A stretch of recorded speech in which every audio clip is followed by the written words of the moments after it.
नमस्कार मंडळी, कसे आहात? तर इथे मी बनवत आहे. मी सकाळच्या पोळ्या राहिलेल्या होत्या, शिळ्या पोळ्यांचा चुरमा बनवत आहे. तर ह्या पोळ्या मी मिक्सरला फिरवून घेतल्या, बारीक करून घेतल्या. त्याच्यानंतर मी कढईमध्ये तेल ठेवलेलं आहे. याच्यासाठी बघा मी खूप सारा कांदा घेतलेला आहे. त्याच्यामध्ये कांदा टाकला की खूप छान लागतो पोळ्यांचा चुरमा. तसे मुलं कंटाळा करतात रात्रीचे जेवण करायला, म्हणजे पोळ्या जेवण करायला.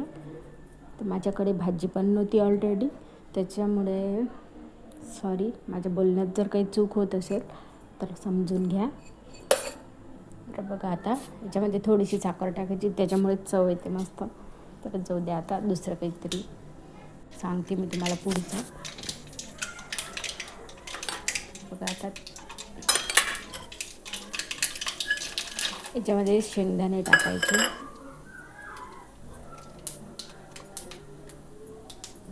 मुलं खूप कंटाळा करत होते, तन्वी आणि प्रतीक. त्यांना मॅगीच नेहमी पाहिजे असते. तर मग मॅगी नेहमी खाणं चांगलं नसते. मग त्याच्यामुळे त्यांना पोळ्यांचा चिवडा केला. सॉरी, पोह्यांचा नाही, पोळ्यांचा, म्हणजे शिळ्या पोळ्यांचा, म्हणजे सकाळच्या राहिलेल्या चपात्या असतात ना, त्याचा बनवलेला आहे मी हा. तर बघा कट कसं झालं तर कमेंट्समध्ये नक्कीच सांगा. याच्यामध्ये वर मस्त लिंबू पिळायचा आणि तुम्ही कांदा पण याच्यावरती मस्त चिरून टाकू शकता बारीक.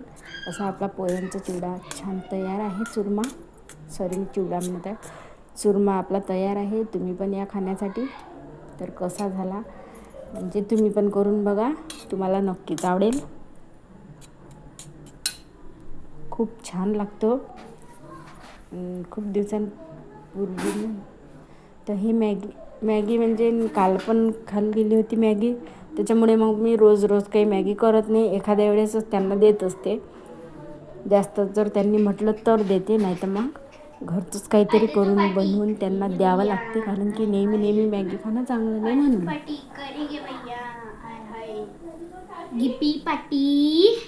गिप्पी पार्टी करेंगे भैया. तर हा कालचा व्हिडिओ मी याला जोडलेला आहे. तर बघा तन्वीच्या चेहऱ्यावरची खुशी मॅगी बघून. बघा कशी मॅगीसाठी मस्त बसलेली आहे.